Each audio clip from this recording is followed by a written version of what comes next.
Homeland Security.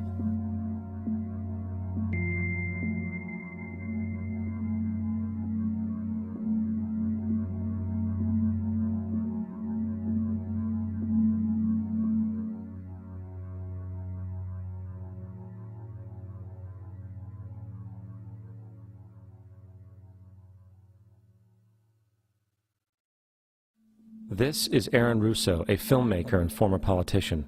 To his left is Nicholas Rockefeller of the infamous Rockefeller banking and business dynasty. After maintaining a close friendship with Nicholas Rockefeller, Aaron eventually ended the relationship, appalled by what he had learned about the Rockefellers and their ambitions. I got a call one day from an attorney woman I knew, and she said, "Would you like to meet one of the Rockefellers?" I said, "Sure, I'd love to." And we became friends, and he began to divulge a lot of things to me.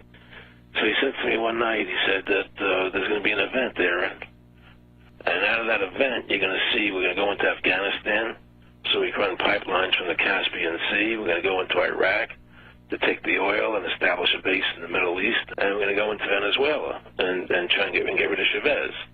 And the first two they've accomplished. Chavez they didn't accomplish. And he said you're going to see guys going into caves looking for people that they're never going to find. You know, he was laughing about the fact that you have this war on terror. There's no real enemy. He's talking about how by having this war on terror, you can never win it because it's an eternal war, and so you can always keep taking people's liberties away. And I said, how are you going to convince people that this war is real? He said, but the media can convince everybody it's real. I mean, you know, it's just that you keep talking about things, you keep saying it over and over and over again, and eventually people believe it. You know, you created the Federal Reserve in 1913 through lies. You create 9/11, which is another lie. Through 9/11, then you're fighting a war on terror, and now all of a sudden you go into Iraq, which was another lie, and now they're going to do Iran. You know, and it's all one thing leading to another, leading to another, leading to another. Now, I would say to them, what are you doing this for? What's the point of this thing? You have all the money in the world you ever want. You have all the power. I said, you know, you're hurting people. It's not a good thing. And he would say, what do you care about the people for? Take care of yourself and you take care of your family. And then I said to him, what are the ultimate goals here? He said, the ultimate goal is to get everybody in this world chipped with the RFID chip and have all money be on those chips and everything on those chips. And if anybody wants to protest what we do or violate what we want, we just turn off that chip.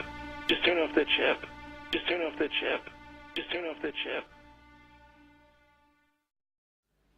The goal of this manipulation, and has been for a very long time, is to get the world population, or that majority of it anyway, to see as a good idea, or the only option in given circumstances that are manipulated into place, the creation of a one-world government to which nation-states would be principalities, administrative units, a world central bank which would administer all financial transactions on the planet, a world currency which wouldn't be coins and notes, it would be merely electronic, cashless society for which there are fundamental implications for freedom, as we'll see as we go along tonight.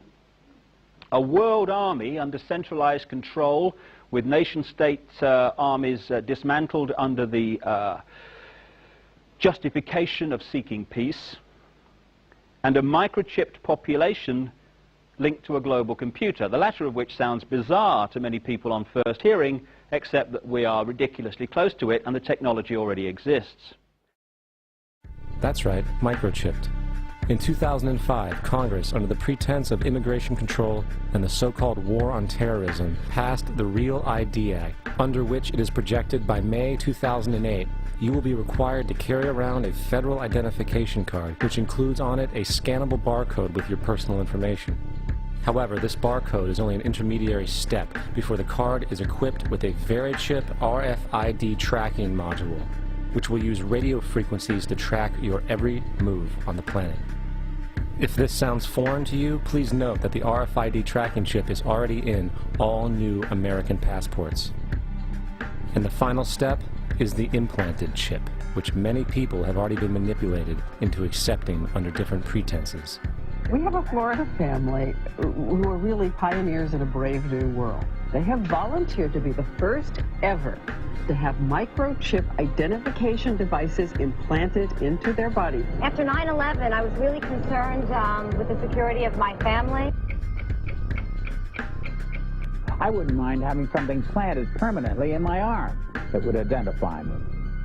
In the end, everybody will be locked into a monitored control grid where every single action you perform is documented. And if you get out of line, they can just turn off your chip, for at that point in time, every single aspect of society will revolve around interactions with the chips.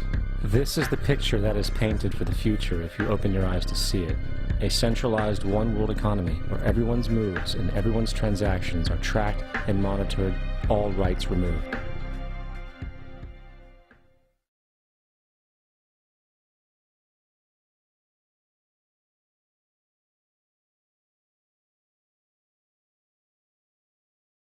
Something has to change, though. They have to find a better way to identify the bad guys, or the rest of us are going to stay home and watch the world go by on television. But we need some system for permanently identifying safe people. Most of us are never going to blow anything up, and there's got to be something better than one of these photo IDs, a tattoo somewhere maybe. I wouldn't mind having something planted permanently in my arm that would identify me. If we don't do something, people are going to stop flying. If they stop flying, and I don't go to the Giants games, it means the bastards have won. Yeah, we're not going to let you win, buddy. We saw what you just implied. We're with Al-Qaeda if we don't take the microchip. Do you know how to keep your children safe? We'll tell you tonight. In the next year, you'll be able to use your teen's cell phone to locate them 24/7. Younger children will get a small global positioning device hidden in their wristwatch or backpack. And just around the next high-tech corner, an electronic chip like this that can be implanted under your kid's skin. Let's say children in your community start wearing wristwatches with GPS devices in them. Can't that only be a good thing for the community if it keeps children safe? I would love that. I mean, what's a parent's fear? I think it's a parent's obligation to ensure that their children have a chance to mature, to grow, to realize their potential. If it means it's Big Brother, so be it.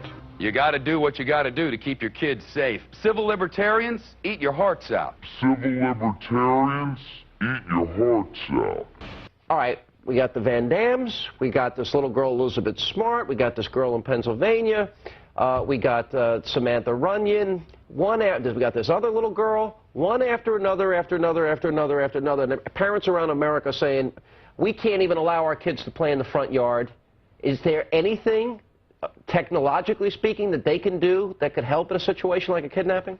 Is there, for example, a microchip, a watch, a tracking device we can use for our kids? We are working on a product that we have called internally a PLD.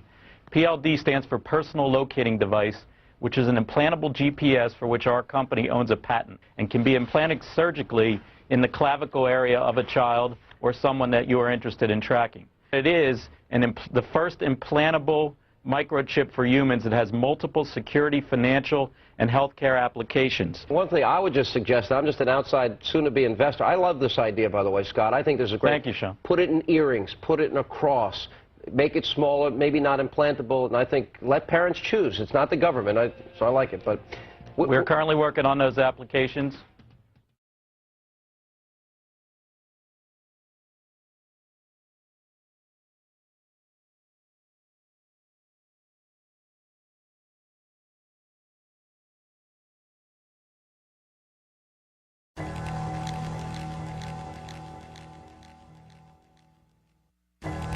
Confident that by working together, we can win the first war of the 21st century, and that is the war, cold-blooded